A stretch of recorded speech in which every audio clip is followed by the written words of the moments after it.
Now And this is a smart, rich nigga report. She was only 16 years older than me. She was like, you can be a rapper. So when I got the opportunity, I didn't think it was impossible. I thought possible. So that 9-year-old kid, I'm just going to say, don't stop, but don't turn down opportunities to do other things. Right. Don't turn down the opportunity to learn to do something else. Even if you aren't the best at it, you've been exposed to it. And that's the beautiful thing. There's nothing more beautiful than a well-traveled human being. What about you? The question for you. Yeah, it's interesting. I resonate a lot with the imagination of a child. When I was young, there was nothing I thought that I couldn't do. I was just very curious and mischievous, and I had people in my life. I didn't have a father, but I had a lot of women in my life who allowed me to be expressive and allowed me to.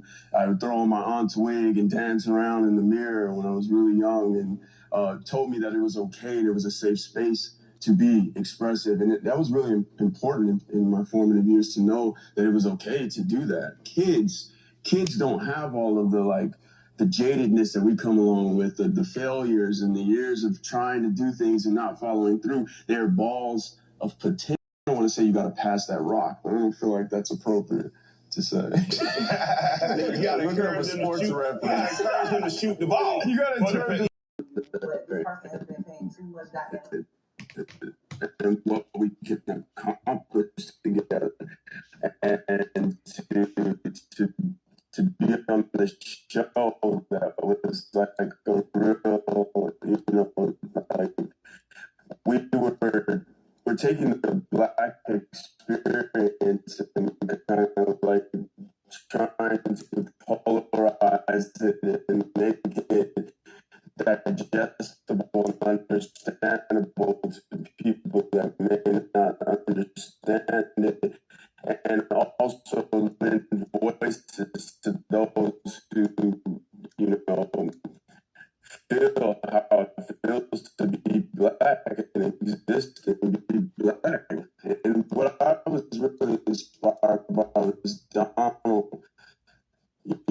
Having come from the area and having,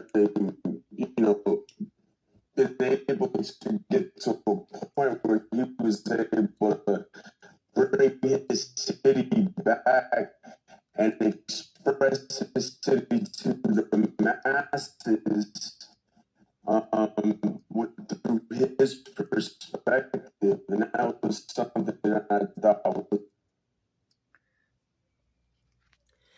This is a smart, rich nigga report. A rich nigga report. Yo, this is a smart, rich nigga report. Certified by Uncle Ben Ammi.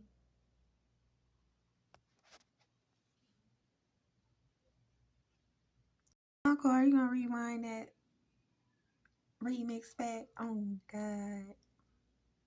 I was very pleasantly surprised to see that everyone there was Black. I didn't know such a place existed in the U.S.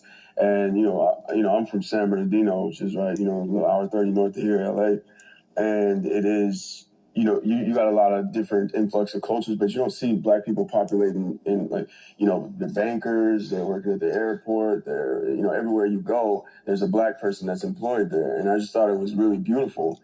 And it made me feel like, wow, the potential of what, Black people can be when we're congregated together, and and what we can accomplish together. And to be on this show that was like a real, we're taking the Black experience and kind of trying to polarize it and make it digestible and understandable to people that may not understand it, and also lend voices to those who, feel how it feels to be Black and exist and be Black. And what I was really inspired by was Donald, having come from the area and having, been able to get to a point where he was able to bring his city back and express his city to the masses through his perspective. And that was something that I thought was real special.